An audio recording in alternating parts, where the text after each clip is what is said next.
안녕하세요. 한국 AI 투자센터 박태훈 전문가입니다. 최근 백신 공급 확대로 인한 경기 회복 기대감과 미국 테이퍼링 이슈가 맞물리면서 주식시장의 변동성이 커지자 테마주가 다시 기승을 부리고 있는데요.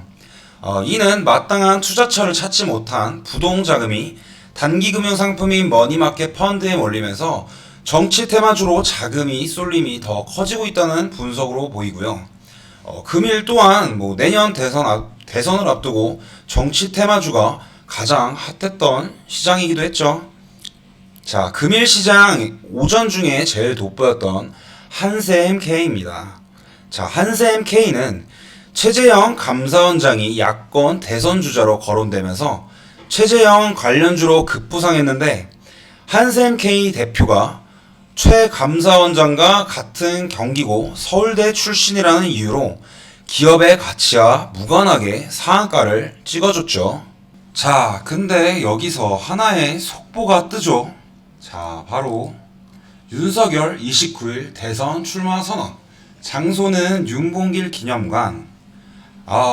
이미 제가 체험방에서 이슈가 뜨기 전에도 계속 정치 테마주에 대한 체크를 해보라고 말씀드렸고, 윤석열에 관한 이슈도 계속 항상 체크드렸죠. 기사를 한번 보시면 이날 윤석열은 29일 국민 여러분께 제가 앞으로 걸어갈 길에 대해 말씀드리겠다며 대권 도전을 선언하겠다고 밝히면서 오전장 윤석열 테마주에 급격한 수급이 붙으면서 보시게 되면 처음에 오전에 한샘K가 최재형 감사위원장 관련 이슈로 상한가를 달성해줬지만 이 부근에서 윤석열 관한 이슈가 뜨면서 윤석열이 대권 출마를 한다는 이슈가 뜨면서 상한가를 달성한 한샘K 주가가 이렇게 내리꽂게 되는 것을 볼 수 있게 됩니다. 이렇게 정치 테마주의 수급은 빠르게 순환하면서 급등락을 반복하게 되는데 최재형 테마에 붙은 수급들이 일제히 윤석열 테마로 흘러들어가자 한샘K가 무너지게 된 것을 볼 수 있죠.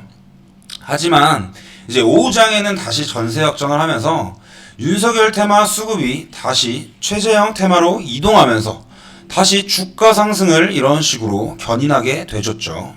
윤석열 테마를 예로 한번 들자면 여기 서현 같은 경우를 보실 수 있는데 서현의 3분봉 차트를 한번 보자면 서현 같은 경우는 오전장에 윤석열 이슈가 뜨기 전에 이제 음봉으로 시작하고 있었는데 갑자기 이 오전의 초반 흐름에 갑자기 이제 매수세가 붙기 시작해요. 그 다음 계속 이 박스권을 횡보하면서 윤석열 이슈가 터지자마자 급격한 상승세를 찍어줬죠.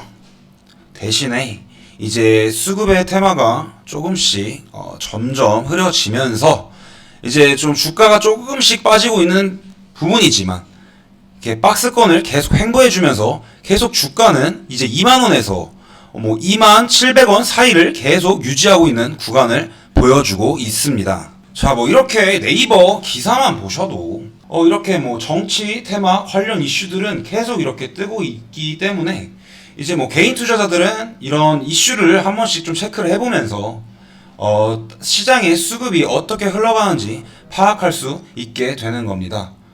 자, 여기 보시게 되면 윤석열 이슈로 도배가 돼 있고 또 보자면 추미애까지 이제 대선 후보에 도전한다고 얘기하면서 이런 식으로 계속 이슈의 순환매가 계속 형성이 되고 있는 시장이었죠. 자, 그럼 이렇게 유력 대선 후보가 거론될 때마다 학력과 인맥이 같으면 테마주로 묶이는 종목들의 주가 급등락이 이어지고 있습니다. 최근 증시 변동성이 커지면서 테마주에 대한 쏠림 현상이 커지고 있고 우선주 투자는 유통 주식수가 적어서 수십억 단위 거래만으로도 주가가 크게 움직인다는 특성이 있다는 점에서 개인 투자자들은 특별히 유의하셔야 합니다. 자, 그럼 개인 투자자들이 정치 테마주를 포트에 구성하기에 괜찮을까? 정치 테마주 개인 투자자들에게 괜찮을까? 자, 일단은 종목의 자체가 기업의 가치가 반영되지 않습니다. 일단 학력과 인맥에 따라서 테마주가 형성되는 거죠. 그리고 이제 이슈 하나만으로 수급이 전반적으로 확대가 됩니다. 그리고 세력들은 이렇게 이슈에 맞물려서 개인 투자자들의 수급을 확 땡길 수 있는 이런 정치 테마주들을 굉장히 좋아하기 때문에 개인 투자자들은 섣불리 투자를 하면 안 되는 거로 저는 생각이 됩니다. 그럼 이런 정치 테마주는 대응과 전략을 통해서도 손쉽게 포트를 구성할 수 있는데, 실시간 대응이 어려우신 분들이나 주식에 대해 처음 입문하시는 분들은 정말 각별히 조심하시기 바라고, 정치 테마주와 맞물린 우선주 급등 주의가 상당히 필요하니까 개인 투자자들은 덜컥 주가가 오른다고 절대 올라타시지 말길 바랍니다. 자, 한국 AI 투자센터와 함께라면 제대로 된 분석 전문가들과 기술적 분석, 기업의 가치 연구, 이런 거를 통해서 정치 테마주에 진입한다면 개별적으로 운영하실 때보다 훨씬 효율적인 포트를 구성할 수 있으니까 체험방에서 잘 따라와 주시는 분들은 계속 지속적으로 잘 따라와 주시면 되겠고요. 자, 그럼 이제 이어서 정치 테마주 윤석열 이후 급격한 수급이 붙어주면서 강한 상승 폭을 나타낼 수 있는 정치 테마주 이후 주목하고 있는 테마, 이 테마는 바로 수소입니다. 한국은 수소 저장 및 활용 기술에 비해 생산 기술이 떨어진다는 평가를 줄곧 받아와서 한동안 이 섹터가 탄력을 받지 못하기도 했었죠. 국내 연구진이 풍력, 태양광 등 부하 변동이 심한 신재생 에너지를 사용하면서도 안정적으로 고효율을 유지하는 친환경 그린 수소 생산 기술을 개발해 선진 기술 수준을 따라잡았다는 평가가 현재 계속되고 있습니다.